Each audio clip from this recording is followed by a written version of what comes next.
सोचिए, अगर कोई आपसे अचानक पूछे, भगवान शिव कौन है? एक देवता, एक योगी, एक सन्यासी या फिर विनाश का प्रतीक? हर साल महाशिवरात्रि की रात करोड़ों लोग नींद त्याग देते हैं, उपवास रखते हैं, मंदिरों में लंबी कतारों में खड़े रहते हैं और कहते हैं हर हर महादेव। लेकिन क्या हमने कभी रुककर ये पूछा है कि हम असल में किसकी पूजा कर रहे हैं? क्या महाशिवरात्रि सिर्फ एक धार्मिक पर्व है या इसके पीछे कोई गहरा अर्थ, कोई सामाजिक संदेश और कोई दर्शन छुपा हुआ है?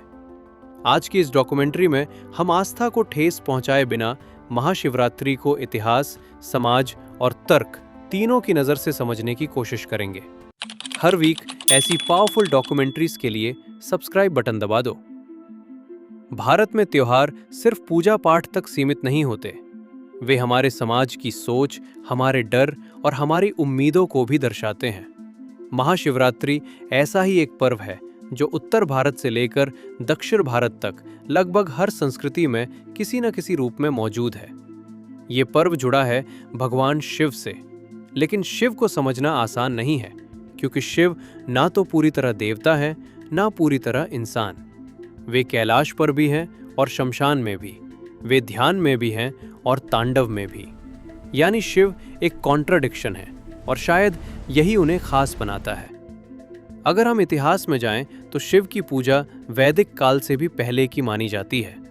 कई इतिहासकार मानते हैं कि सिंधु घाटी सभ्यता में मिली पशुपति मुहर शिव की ही प्रारंभिक छवि हो सकती है, एक ऐसी सत्ता जो प्रकृति से जुड़ी है, जानवरों से जुड़ी है और मानव सभ्यता के शुरुआती डर और विश्वासों से जुड़ी है। महाशिवरात्रि को लेकर कई कथाएं प्रचलित हैं। एक कथा कहती है कि इसी दिन शिव और पार्वती का विवाह हुआ। दूसरी कथा के अनुसार समुद्र मंथन के समय जब विष निकला और पूरी सृष्टि के नष्ट होने का खतरा पैदा हुआ, तब शिव ने वो विष पी लिया और तभी वे कहलाए नीलकंठ। कुछ दर्शन ये भी कहते हैं कि महाशिवरात्रि वो रात है जब शिव ने पूर्ण ध्यान और आत्मज्ञान को प्राप्त किया। ध्यान देने वाली बात यह है कि हर कथा में शिव किसी वरदान के लिए नहीं, बल्कि किसी संकट के समाधान के लिए सामने आते हैं। वे कुछ पाने नहीं आते, वे सब कुछ संभालने आते हैं। आज के समय में महाशिवरात्रि का स्वरूप काफी बदल चुका है। आज ये पर्व ज्यादा रस्मों से जुड़ा है। रात भर जागना, व्रत रखना, शिवलिंग पर जल, दूध और बेलपत्र चढ़ाना। लेकिन अगर हम ध्यान दें तो शिव की पूजा दूसरे देवी देवताओं से काफी अलग है। कोई भव्य मूर्ति नहीं, कोई आभूषण नहीं, सिर्फ एक साधारण शिवलिंग। कई विद्वान मानते हैं कि शिवलिंग किसी मूर्ति का रूप नहीं, बल्कि सृजन और ऊर्जा का प्रतीक है। एक ऐसा प्रतीक जो आकार से ज्यादा अर्थ पर जोर देता है। आज भी कई लोग महाशिवरात्रि को ध्यान, योग और आत्मचिंतन के दिन के रूप में देखते हैं। लेकिन सवाल ये है, क्या हम सच में इसका अर्थ समझते हैं या बस परंपरा निभा रहे हैं? महाशिवरात्रि का सामाजिक प्रभाव भी काफी गहरा रहा है। शिव कभी राजमहलों के देवता नहीं रहे, वे रहते हैं शमशान में। उनके साथ रहते हैं भूत, नाग और वे लोग जो समाज की मुख्य धारा से बाहर माने जाते थे।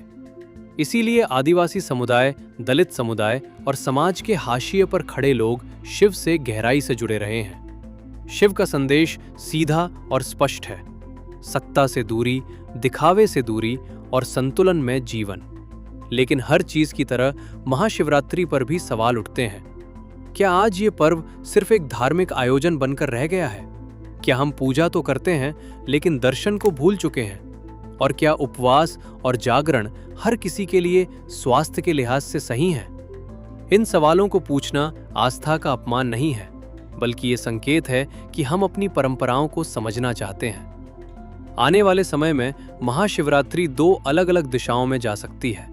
एक दिशा वो जहां ये सिर्फ सोशल मीडिया पर ट्रेंड करने वाला एक त्योहार बन जाए, और दूसरी दिशा वो जहां लोग शिव को योग, चेतना और आत्म संतुलन के प्रतीक के रूप में अपनाएं। चुनाव हमारे हाथ में है। क्या हम शिव को सिर्फ मंदिर तक सीमित रखेंगे या उन्हें अपने जीवन के फैसलों में भी जगह देंगे? शिव हमें ये नहीं सिखाते कि सब कुछ छोड़ दो, वे सिखाते हैं कि जरूरत से ज्यादा कुछ भी मत पकड़ो। शिव कोई जवाब नहीं है, शिव एक सवाल है। एक ऐसा सवाल जो हमें सोचने पर मजबूर करता है कि क्या हम सच में संतुलन में जी रहे हैं। महाशिवरात्रि हमें याद दिलाती है कि अंधकार से डरना नहीं चाहिए, क्योंकि कई बार सबसे गहरी समझ सबसे अंधेरी रात में ही आती है। अगर ये वीडियो आपको सोचने पर मजबूर करे तो शायद यही इस डॉक्यूमेंट्री का उद्देश्य था। अगर आपको ऐसी फैक्ट बेस्ड, न्यूट्रल और डीप डॉक्यूमेंट्रीज पसंद है तो चैनल को सब्सक्राइब करें, वीडियो को लाइक करें और कमेंट में बताइए आपके लिए शिव एक देवता है या एक दर्शन। हर हर महादेव।